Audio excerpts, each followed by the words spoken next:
Welcome to Ashritha education channel. ఈరోజు మన క్విజ్లో మొదటి ప్రశ్న,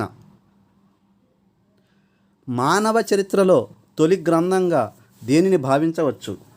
ఆప్షన్ ఏ ఋగ్వేదము, ఆప్షన్ బి రామాయణము, ఆప్షన్ సి మహాభారతం, ఆప్షన్ డి ఐతరేయ బ్రాహ్మణం. దీనికి సరైన సమాధానం ఋగ్వేదము. ఈ ఋగ్వేదము 4600 సంవత్సరాలకు పూర్వం రచించబడింది కాబట్టి B correct answer. Question number 2, ఈ క్రింది వానిలో అత్యంత ప్రాచీనమైన నది ఏది?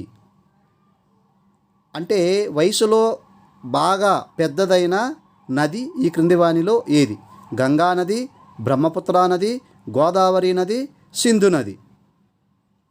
దీనికి సరైన సమాధానం గోదావరి. ఎందుకనంటే ఉత్తర భారతదేశం కంటే దక్షిణ భారతదేశము మొట్టమొదట ఉద్భవించింది.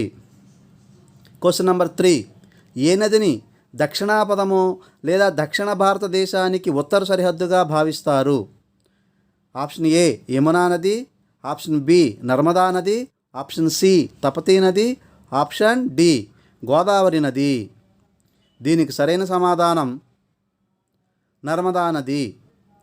ఎందుకంటే నర్మదా నదికి కింద ఉన్నదాన్ని దక్షిణ భారతదేశము లేదా దక్షిణాపదమని, నర్మదా నదికి ఉత్తర భాగాన్ని ఉత్తర భారతదేశం అని అంటారు.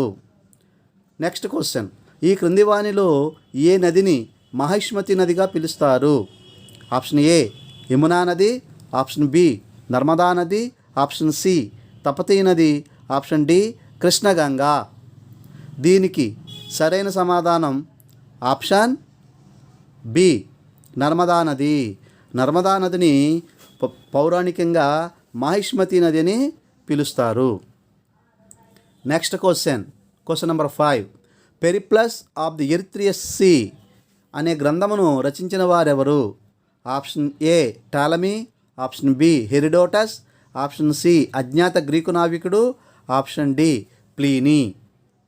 దీనికి సరైన సమాధానం ఆప్షన్ సి అజ్ఞాత గ్రీకు నావికుడు. ఈ గ్రంథాన్ని అజ్ఞాత గ్రీకు నావికుడు రచించాడు.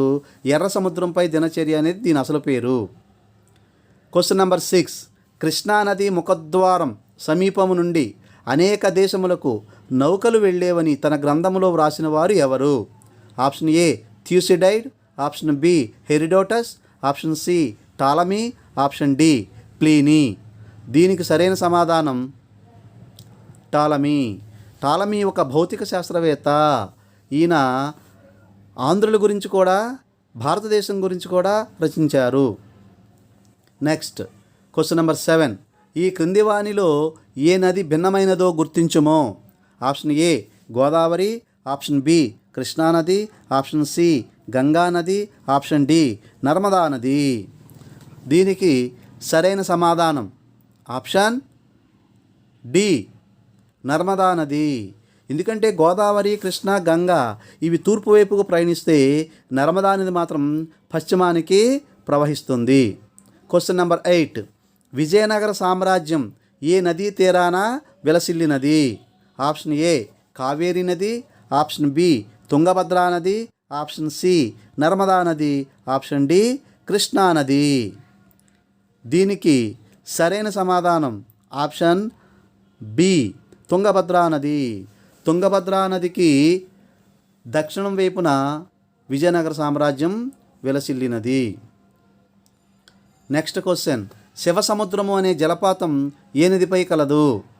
ఆప్షన్ ఏ కావేరీ నది, ఆప్షన్ బి తుంగభద్రా నది, ఆప్షన్ సి నర్మదా నది, ఆప్షన్ డి కృష్ణా నది. దీనికి సరైన సమాధానం ఆప్షన్ ఏ కావేరీ నది. కావేరీ నదిపై అనేక జలపాతాలున్నాయి. శివసముద్రం కూడా కావేరీ నదిపై గల ఒకానొక జలపాతము. క్వశ్చన్ నెంబర్ 10, ఈరోజు లాస్ట్ క్వశ్చన్, తెలుగు భాష ఏ భాషా కుటుంబానికి చెందినదో గుర్తించండి. ఆప్షన్ ఏ సంస్కృత భాషా కుటుంబం, ఆప్షన్ బి ద్రావిడ భాషా కుటుంబం, ఆప్షన్ సి ఆసియన్ భాషా కుటుంబం, ఆప్షన్ డి ఇండో ఆరియన్ భాషా కుటుంబం. దీనికి ఆప్షన్ బి సరైన సమాధానం. తెలుగు భాష ద్రావిడ భాషా కుటుంబానికి చెందినది. Thank you. మరొక క్విజ్తో మళ్ళీ కలుద్దాం. అశ్రిత ఛానల్ని లైక్ చేయండి, షేర్ చేయండి, సబ్స్క్రైబ్ చేయండి. Thank you.